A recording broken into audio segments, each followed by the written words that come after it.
Un père de famille de la région de Québec lance un cri du cœur. L'homme d'origine française pourrait devoir retourner dans son pays parce qu'il a mal rempli un document. Voici les détails avec Eliane Pilote. S'établir au Canada, c'était le rêve de ce père de famille monoparental. J'ai toujours voulu rouler ici au Canada. En 2020, Marc Dos Santos quitte la Corse avec ses 3 enfants. Il travaille comme chauffeur et les petits vont à l'école. Mais rapidement, son rêve prend une tournure bien différente.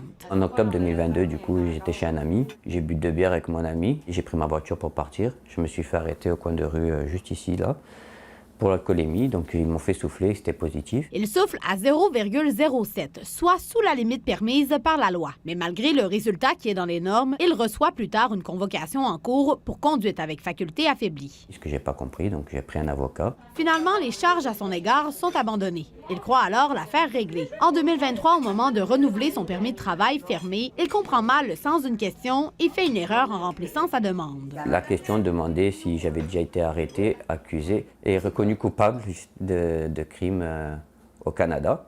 Donc moi, j'ai répondu que non, parce que je n'ai pas été reconnu coupable de crime au Canada. Mais moi, je pensais qu'en disant oui, j'allais reconnaître aussi qu'il avait été accusé et reconnu coupable, alors que ce n'était pas le cas.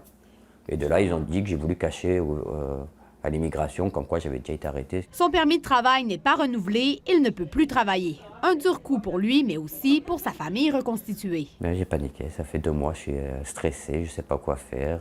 Mais les enfants, je n'aurais pas dit, ils le savent depuis maintenant, pas longtemps, mais au début, je faisais semblant de partir travailler comme si tout allait bien et tout ça. Dès que les petits partaient à l'école, je revenais à la maison et je tournais en rond, cherchais une solution. Qu'il y a des pleurs parce que nous, moi, je suis attachée à Alison, Kylian, Marc. Puis c'est tous les soucis aussi financiers qui rentrent en ligne de compte, là. Je fais énormément d'anxiété, de crise de panique, crise d'anxiété, je pleure tout le temps. Mais il se raccroche à une possible solution, un permis de travail ouvert. Un permis de travail fermé relie la personne à un seul employeur, tandis qu'un permis de travail ouvert lui permet de travailler pour plusieurs employeurs. La demande pour ce permis a été envoyée au début du mois de mars. On parle d'une centaine de pages avec des renseignements confidentiels. Fin mars, j'apprends que la demande est perdue. Donc, malgré que j'ai eu la confirmation de Post Canada que la demande a bel et bien été reçue, personne n'est en mesure de la trouver. Les documents ont donc été renvoyés à nouveau il y a quelques jours. Marc Dos Santos souhaite de tout cœur rester au Canada et ça passe par un permis de travail.